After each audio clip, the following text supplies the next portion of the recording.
उत्तर प्रदेश में चुनाव की आधिकारिक घोषणा के साथ एक तरफ पार्टियों ने तैयारियों में अपनी पूरी ताकत झोंक दी है, तो दूसरी तरफ वैचारिक जमीन बदलने वालों ने सियासी समीकरण बदलने की पूरी तैयारी कर ली। झटके देने की शुरुआत भारतीय जनता पार्टी से हुई।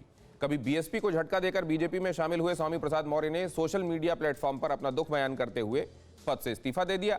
इसके कुछ ही देर बाद अखिलेश यादव के साथ तस्वीर शेयर कर उन्होंने समाजवादी पार्टी में शामिल होने की घोषणा भी कर दी। लेकिन क्या बदले विचारों की जमीन पर चलने वाले मौर्य अकेले हैं या भी कुछ और भी बहुत देखना बाकी है? इस पड़ताल को आप इस रिपोर्ट में देखिए।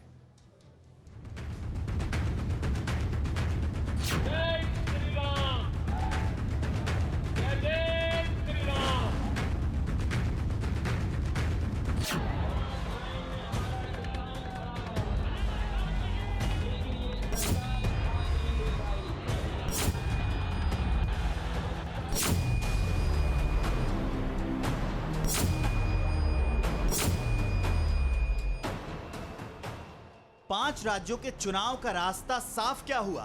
सियासत में संभावनाओं की रेस शुरू हो गई।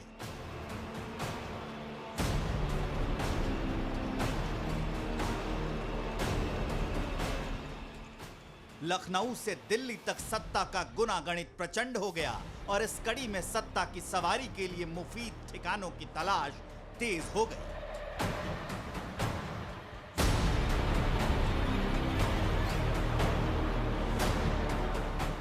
पांच बरस तक उत्तर प्रदेश के बीजेपी राज में सत्ता का प्रसाद चख लेने के बाद स्वामी प्रसाद मौर्य का योगी राज से मोह भंग हो गया और उन्होंने माननीय राज्यपाल को मंत्री पद से इस्तीफा भेज दिया। पार्टी की गलत नीतियों से आहत हूँ। पार्टी की गलत नीतियों से दुखी भी हूँ। तीन विधायकों ने इस्तीफा दिया है। तीन नहीं, अभी बातचीत होने दो।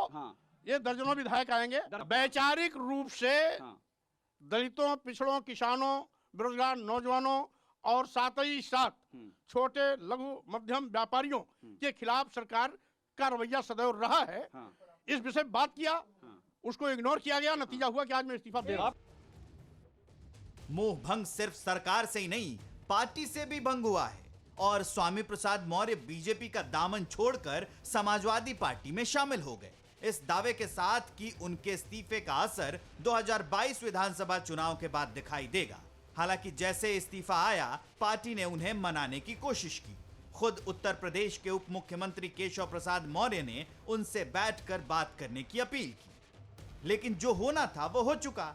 स्वामी प्रसाद मौर्य अपना इस्तीफा ट्विटर पर सार्वजनिक कर चुके और जाते जाते बीजेपी पर लांछन भी लगा गए। स्वामी प्रसाद मौर्य ने लिखा कि श्रम सेवा योजन एवं समन्वय मंत्री के रूप में विपरीत परिस्थितियों व विचारधारा में रहकर भी बहुत ही मनोयोग के साथ उत्तरदायित्व का निर्वहन किया है, किंतु दलितों, पिछड़ों, किसानों, बेरोजगार नौजवानों एवं छोटे लघु एवं मध्यम श्रेणी के व्यापारियों के लिए घोर उपेक्षात्मक रवैये के कारण उत्तर प्रदेश के योगी मंत्रिमंडल से इस्तीफा देता हूं। लेकिन क्या वाकई ऐन चुनावों के ऐलान तक वो सामाजिक सेवा के भार का उपेक्षित होकर भी निर्वहन कर रहे थे, या कुछ ऐसा भी है जो सियासी समीकरण में उनके लिए मुनाफे का सौदा हो सकता है?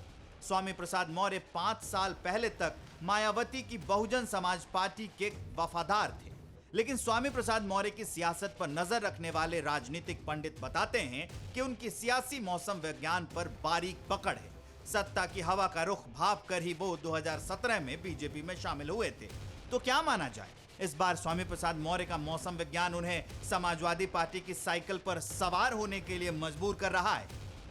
टीवी 9 भारतवर्ष रिपोर्टर अभिषेक उपाध्याय ने कैबिनेट से इस्तीफा देने के ठीक बाद ही यही सवाल स्वामी प्रसाद मौर्य से पूछा। में जाएंगे, आपको सुना नहीं किया?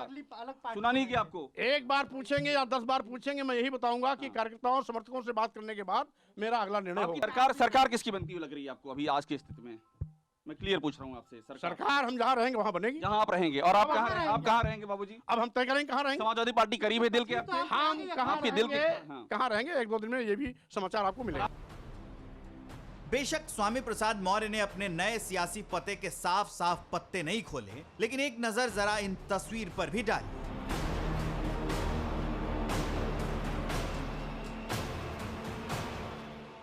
इधर मीडिया में स्वामी प्रसाद मौर्य के इस्तीफे की खबर आई, उधर समाजवादी सुप्रीमो अखिलेश यादव के साथ स्वामी प्रसाद मौर्य की ये तस्वीर सोशल मीडिया पर सामने आई। ये चित्र सिर्फ संयोग है या स्वामी प्रसाद का नया सियासी प्रयोग, ये तो वक्त की गर्द हटने पर साफ होगा। लेकिन ऐसा माना जा रहा है कि स्वामी प्रसाद मौर्य का इस्तीफा बीजेपी के लिए एक झटका है।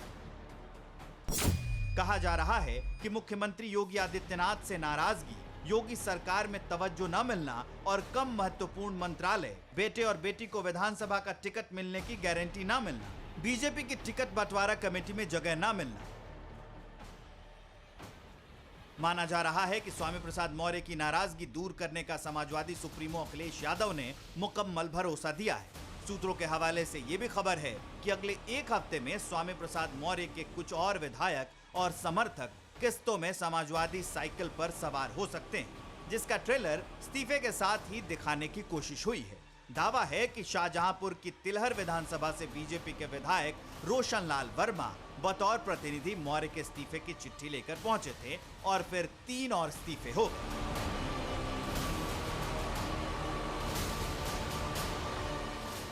बिल्हौर विधायक भगवती सागर ने इस्तीफा दे दिया, तिलहर विधायक रोशन लाल वर्मा भी त्याग पत्र दे आए और बांदा से विधायक ब्रजेश प्रजापति ने भी पद छोड़ दिया।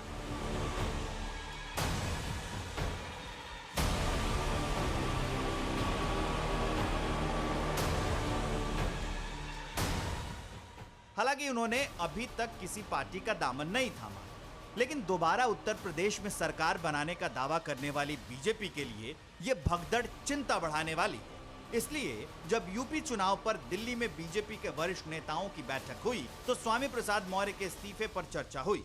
सूत्रों के मुताबिक केंद्रीय गृह मंत्री अमित शाह ने नाराज मौर्य को मनाने का जिम्मा उत्तर प्रदेश के उप मुख्यमंत्री केशव प्रसाद मौर्य को सौंपा है।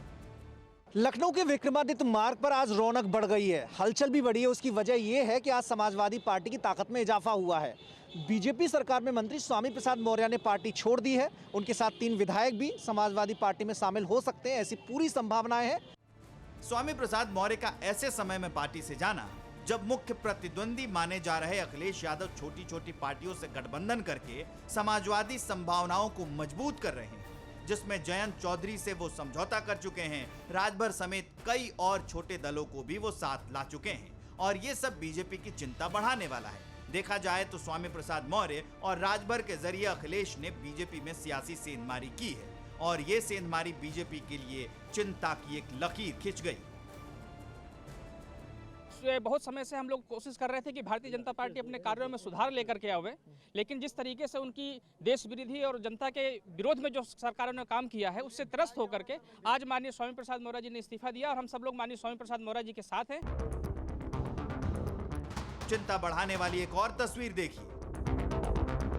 राजभर का ट्विटर पर बीजेपी को लेकर निशाना साधने वाला ये अंदाज बगावती है, जिसमें उन्होंने बीजेपी को पिछड़ों, दलितों और अल्पसंख्यकों का हक लूटने वाला कहा है।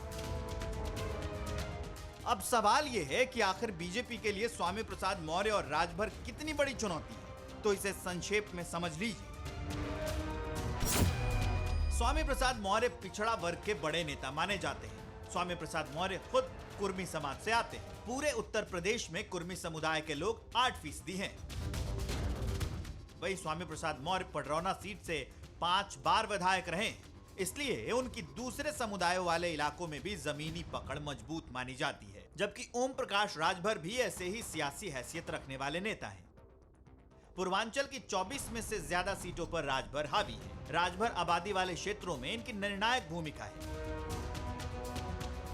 यानी अखिलेश ने पूर्वांचल में राजभर को साथ लेकर अपने MY समीकरण से राजभर वोट बैंक को प्लस कर लिया है, जो मौजूदा विधानसभा की लड़ाई में बहुत अहम साबित हो सकता है। और यही फॉर्मूला बीजेपी के लिए चिंता का कारण भी है। अभिषेक उपाध्याय के साथ ब्यूरो रिपोर्ट, TV9 भारतवर्ष।